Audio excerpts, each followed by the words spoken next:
একটা রবিবার একটু অন্যরকম হলে ক্ষতি কি?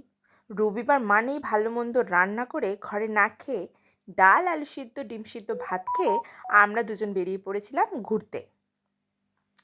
প্রায় 11টা নাগাদ বেরিয়েছিলাম। দেখুন রাস্তায় বেশ ভালোই রোদ। তো আমরা জঙ্গলের রাস্তা ধরলাম। এই রাস্তাটা আমার ভিডিওতে অনেকেই দেখেছো। আচ্ছা, একটা গান মনে আছে? ओ मैं निकला ओ गढ़ लेके ओ रास्ते पर ओ सड़क पे एक मोड़ आया मैं उथे दिल छोड़ आया। এই যে রাস্তাটা দেখলেন, এই যে মোড়টা, এই মোড়টা এলেই আমার মনে হয় যেন এই গানটাই করি। দিলটা ওখানেই পড়ে থাকে।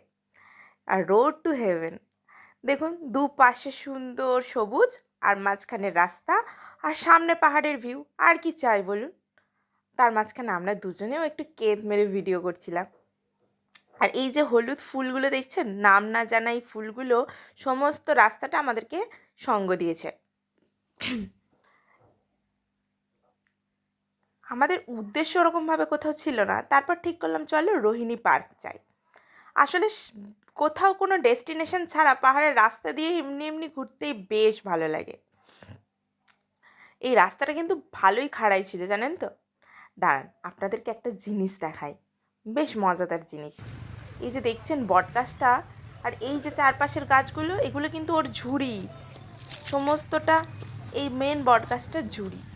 দেখো নিজেরাই যেন এক একটা গাছ।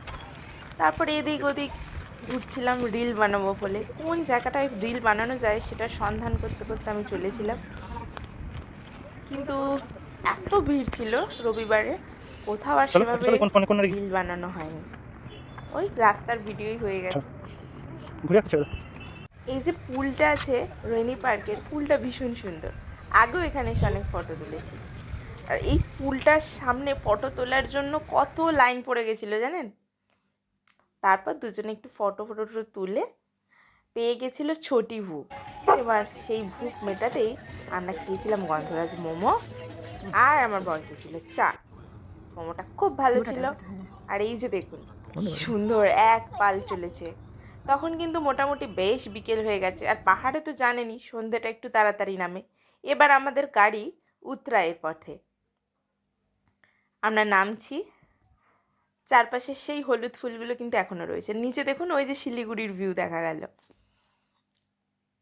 দেখুন সূর্য টাটা করছে আমাদের, ও আসতে যাচ্ছে, আমরাও চলেছি বাড়ির উদ্দেশ্যে।